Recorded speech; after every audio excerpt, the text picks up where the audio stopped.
E aí, meu povo, bora lá, gente. Reino Plantae, reino das plantas. Olha para cá. Vamos mergulhar no mundo vegetal. Esquece lá fungos, bactérias, protozoários. Vem para cá agora, gente. A partir de agora é só planta. Então, primeira coisa, se inscreve, dá uma curtida e no finalzinho desse vídeo diz o que é que tu achou. Olha para cá, gente. O que é que a gente vai fazer? Direto ao assunto. Vocês sabem que aqui é assim. Identificar as características gerais das plantas e os principais grupos de plantas que a gente vai estudar nesse vídeo e nos próximos vídeos. Então olha para cá, gente. Primeira característica. Ei, as plantas foram possivelmente os primeiros seres vivos a conquistar o ambiente terrestre. Algas primitivas, ancestrais, há milhões de anos atrás, começaram a invadir o ambiente terrestre, se adaptaram, gostaram do ambiente ali e acabaram conquistando de vez esse ambiente terrestre. Essas algas primitivas, pessoal, lá no ambiente aquático ainda, o que é que acontecia? Para se reproduzir, elas liberavam o zigoto, que formava o embrião na água, e elas precisavam desse ambiente externo da água para se reproduzir, para se desenvolver esse embrião. O embrião, atenção no que eu vou dizer, o embrião até então, eles dependiam da água para se desenvolver. Eles não dependiam do organismo materno, daquela alga genitora ali que gerou ele. Deu para entender isso? E aí, pessoal, quando essas algas primitivas invadem o ambiente terrestre, aí a coisa muda. Essas espécies que surgem no ambiente terrestre, que deram origem às plantas atuais, consideradas plantas atuais, pessoal, essas espécies terrestres, elas começaram a apresentar uma característica nova, uma novidade evolutiva, que até então não existia nas algas lá dependentes da água, certo? Que característica evolutiva é essa? Justamente a presença, olha para cá, de um embrião maciço que se desenvolvia no organismo materno. Ei, se desenvolvia no organismo materno. Fixa isso aí. Significa o quê? Que o embrião era formado e ficava na própria planta. Ele não era liberado no ambiente. Ele não precisava da água para se desenvolver num novo ser, num novo indivíduo, numa nova planta. Isso é uma característica que surge no ambiente terrestre, pessoal. É uma novidade, repito, evolutiva, que nós chamamos biologicamente, dentro do estudo de evolução, de apomorfia. Então a apomorfia é uma característica, atenção, que diferencia um grupo dos outros. Dentro dessa apomorfia não é somente a questão de se desenvolver no organismo materno. A questão, olha para cá, desse embrião ele ser maciço. O que significa maciço? O fato dele não ser oco por dentro. Ele não tem cavidades por dentro. Quando a gente estuda embriologia, a gente vê que no embrião dos animais, no embrião humano, por exemplo, formam-se cavidades internas nesse embrião.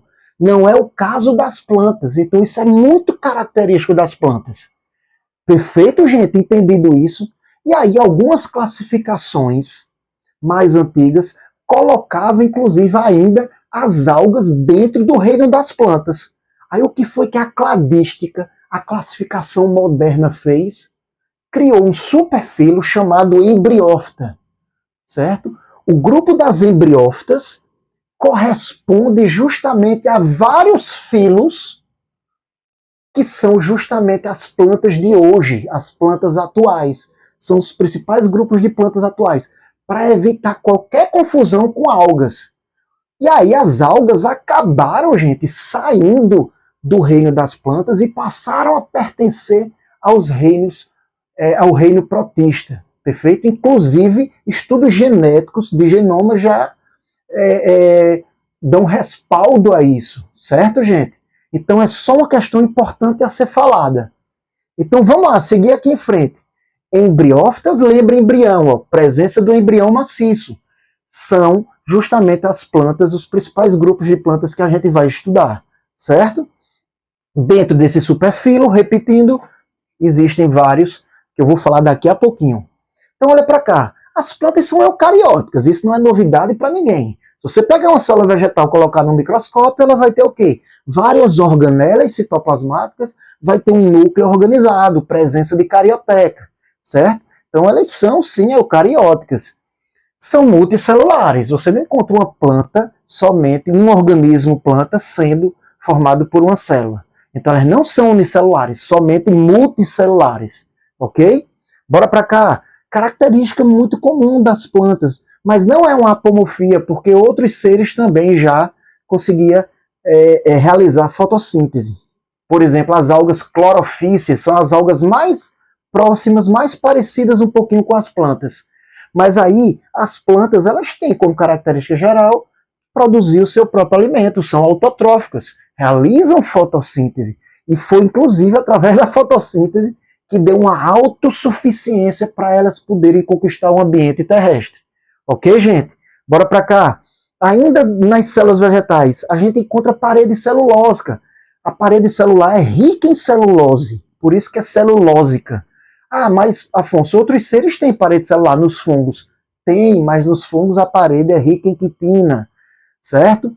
Lá nas bactérias, a parede lá celular é rica em peptidoglicano, outros compostos.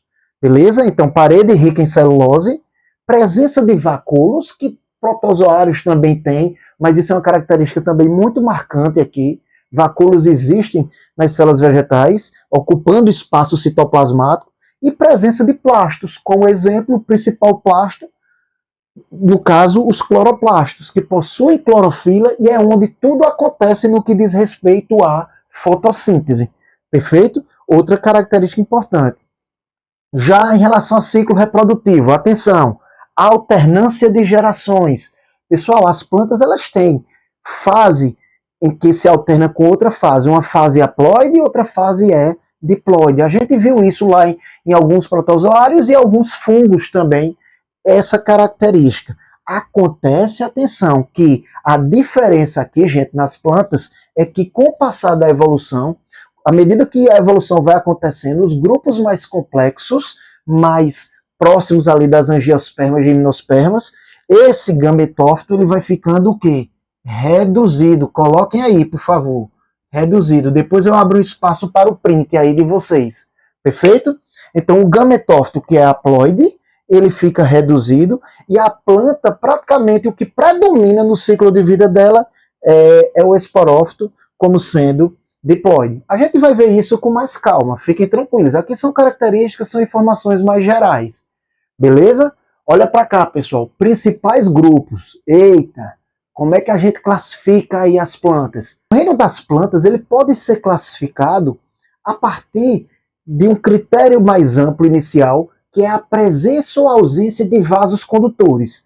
Então, plantas que não possuem vasos condutores, nós chamamos de avasculares. Olha o A de negação. Vascular significa vasos, ausência de vasos. Plantas sem vasos condutores. Perfeito. Já as plantas que possuem vasos, nós chamamos de plantas vasculares. Ok? Então, só aqui já divide a classificação.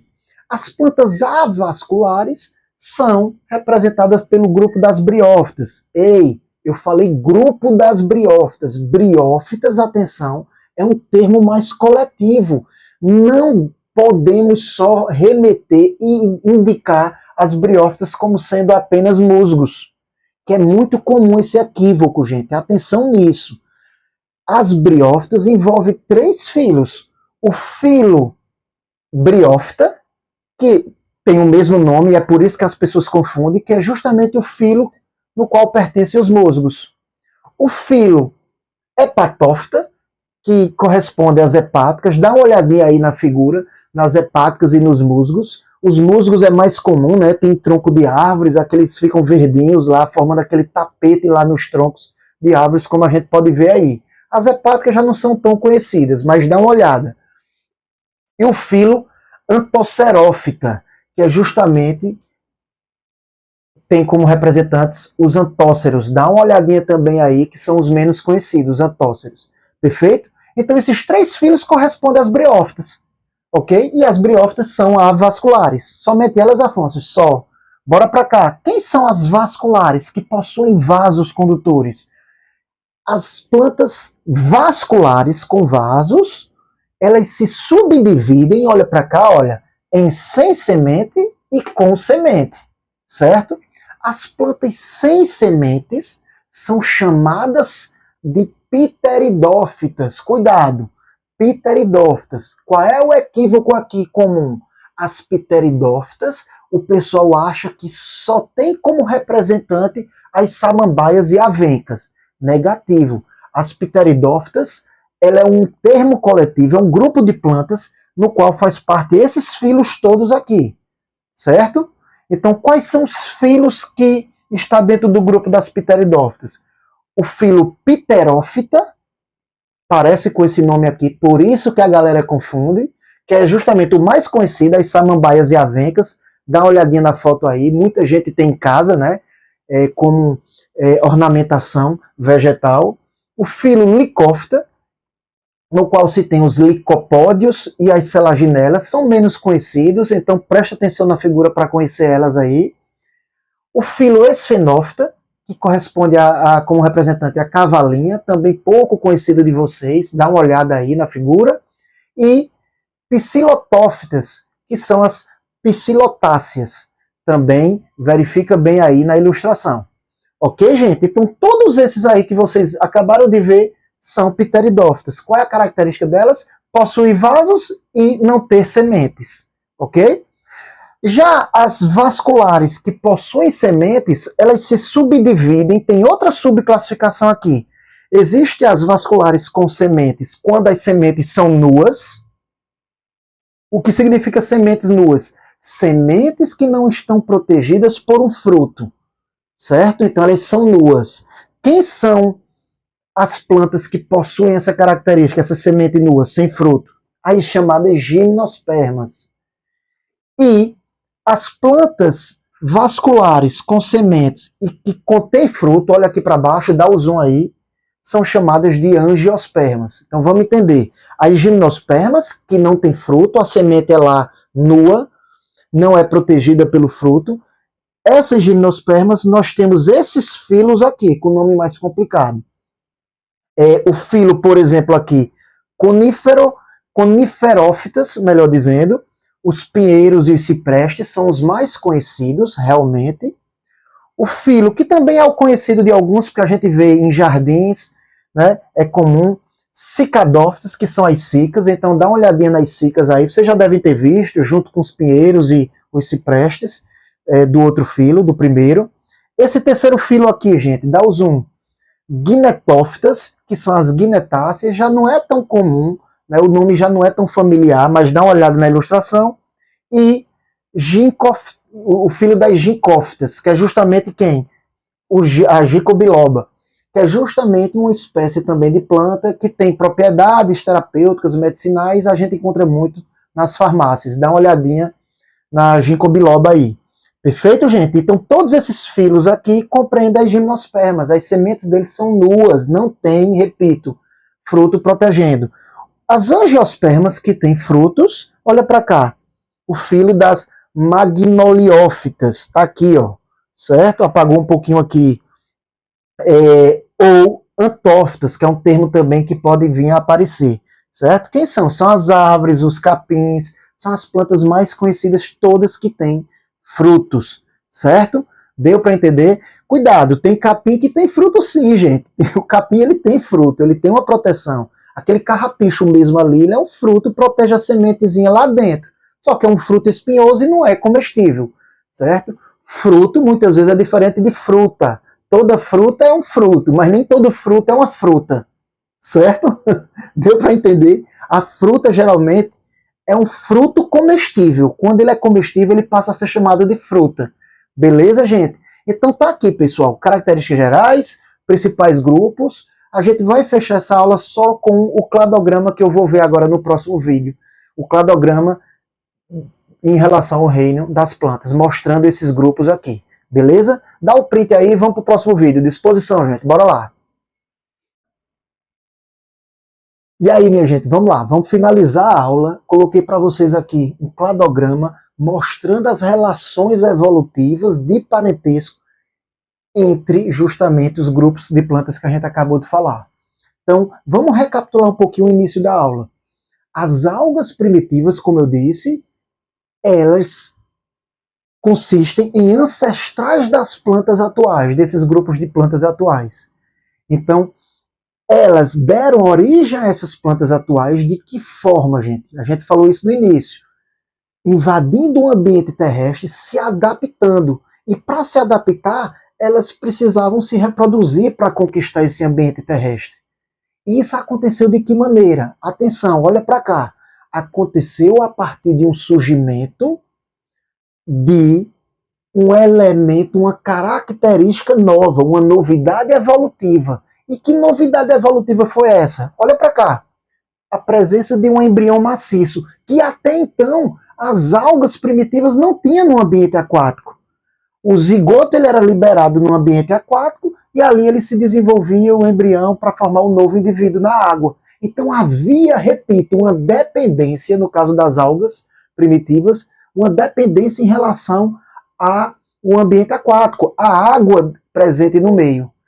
Quando surge o embrião maciço, maciço porque ele é todo preenchido por células dentro, ele não tem cavidades, certo? Isso torna diferente dos outros.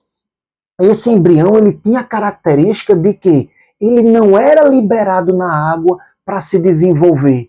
Ele fica dentro do organismo genitor, da espécie da planta que o gerou ali, o organismo materno, justamente para que ali ele possa se desenvolver. Então, muito cuidado. O surgimento do embrião significa dizer independência em relação à água. As espécies que surgiram ali, elas passaram a ficar terrestres, independente de água. Água, eu não preciso mais de tu. Aqui mesmo a gente se reproduz dentro do organismo materno. E isso foi acontecendo sucessivamente até chegar nas plantas atuais. É assim que a gente entende e compreende todo esse processo. Beleza? O surgimento do embrião maciço, nós chamamos de que, gente, esse surgimento?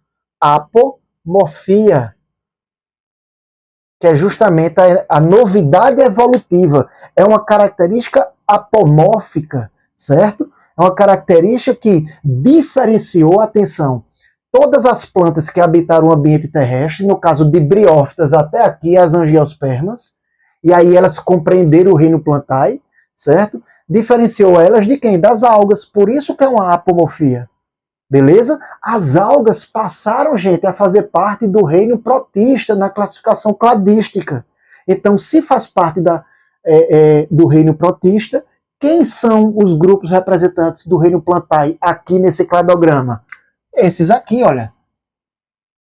Reino plantae, colocar para vocês justamente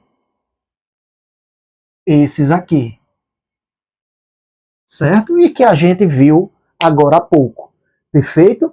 Vamos seguindo aqui a escala evolutiva. O que é que acontece?